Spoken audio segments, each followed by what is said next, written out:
Ross, could you just open your mind like this much? Okay? Now, wasn't there a time when the brightest minds in the world believed that the Earth was flat?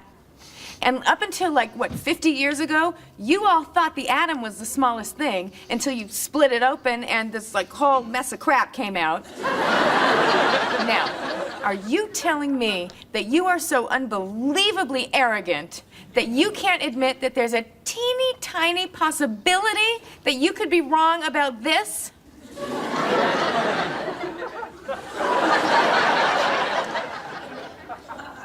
There might be. Can't believe you caved. What? You just abandoned your whole belief system. Before, I didn't agree with you, but at least I respected you. When debating with the religious, one of the most prominent mantras I receive is that science changes its mind, and so why should we trust it?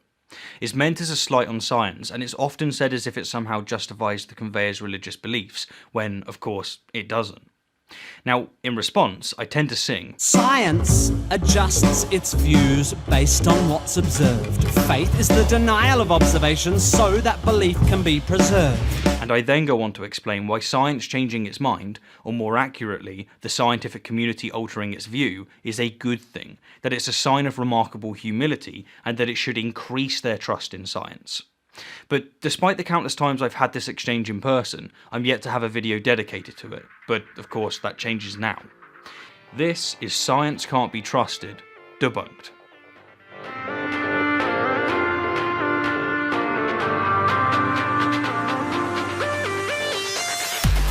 In 1687, the genius Isaac Newton published his masterwork, Principia Mathematica, and within it laid the foundations of classical mechanics. Now, I'm going to avoid getting into the details as they're irrelevant to the crux of this video, but if you're interested in knowing more about Newton's laws, or indeed any of the subjects I reference within this video, then know that I've left links in the description to far more educated and entertaining presenters than I.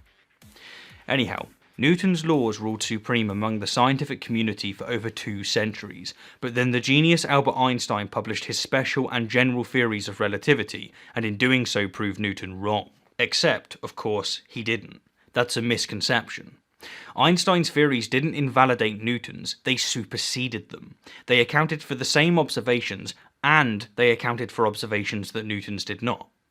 For example, to make sense of Mercury's seemingly odd orbit, Newtonian mechanics had to assume the existence of another planet, while relativistic mechanics did not. It simply and accurately described it without such an assumption.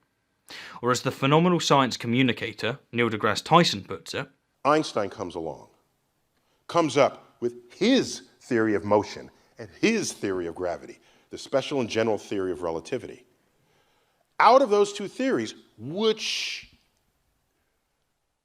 are corrections to Newton's laws in these extreme regimes. If you're near the sun has very strong gravity. If you're moving around in that strong force of gravity, Newton's laws begin to fail. And no one knew this. And you look at Einstein's laws, and he says, Mercury's orbit will not follow Newton's laws, it'll follow this other path. Find out. And it exactly explained the deviations of Mercury.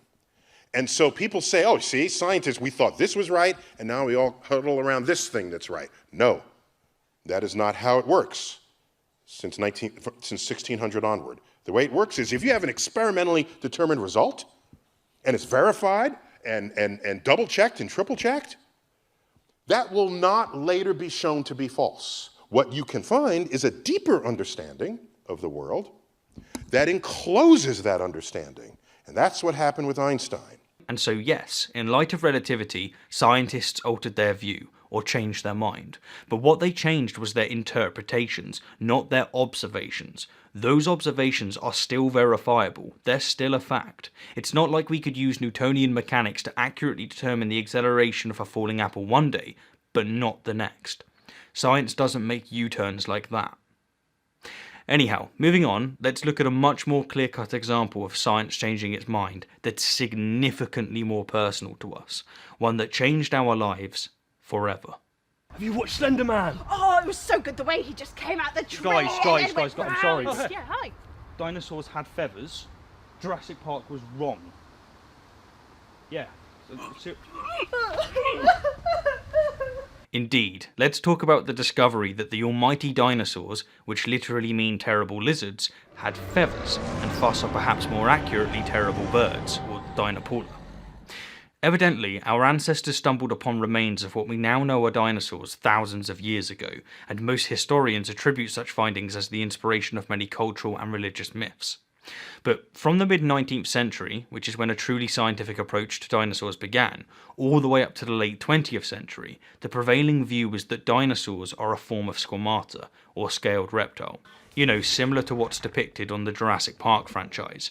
Except, of course, for the velociraptors, which are the result of seriously extensive creative liberties. However, with this said, one man didn't draw the same reptilian conclusion, and that man was Thomas Henry Huxley, otherwise known as Darwin's bulldog. He, when analysing the morphology of the extraordinary fossil that is Archaeopteryx, proposed that dinosaurs are more closely related to birds, but of course his views were largely dismissed. That was until the late 20th century, when significant evidence emerged connecting dinosaurs with birds, such as John Ostrom's discovery of Deinonychus and a huge influx of feathered dinosaur fossils from China, and thus science changed its mind. Huxley was right. They once thought that dinosaurs are monstrous lizards, but they now think they're monstrous birds. Similarly, they once said that wine is good for us, but they now say it isn't. They once said that eggs increase our cholesterol, but they now say they don't. And they once said that horizontally striped clothing makes us look thin, but they now say it makes us look fat. For ages you think, OK, vertical stripes make people look thinner. Then you say, oh, she's wearing vertical stripes, therefore she must be fatter than she looks. Therefore you start thinking, oh, she looks fatter because she's wearing vertical stripes. So suddenly horizontal stripes start making you look thinner because, oh, she must be thin, otherwise she'd never dare wear horizontal stripes. Then they go, oh, no, horizontal stripes make you look thinner. Oh, she must be fat, she's wearing horizontal. And so, such critics of science state, how can we trust science when it keeps changing its damn mind? At least the religious are consistent, they proudly boast.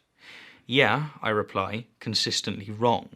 Pretending that Darwin didn't flatten the Garden of Eden, or that Copernicus didn't crush our geocentric ego, doesn't somehow discredit such discoveries.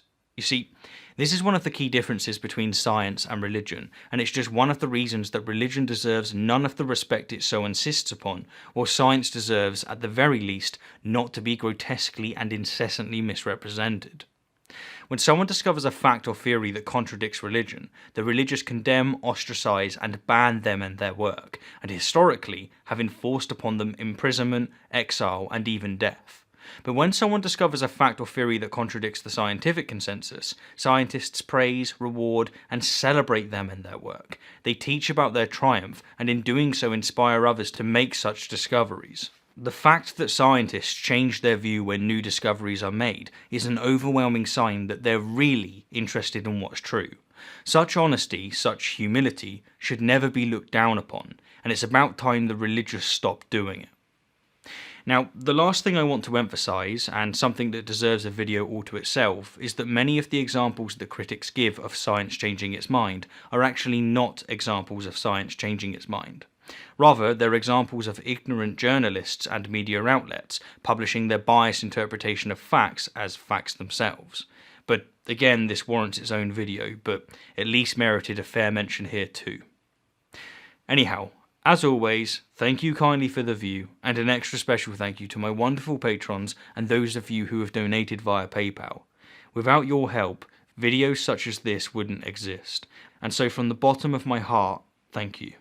And I'll leave you with one more brilliant remark from the legend that is Neil Debunker Tyson.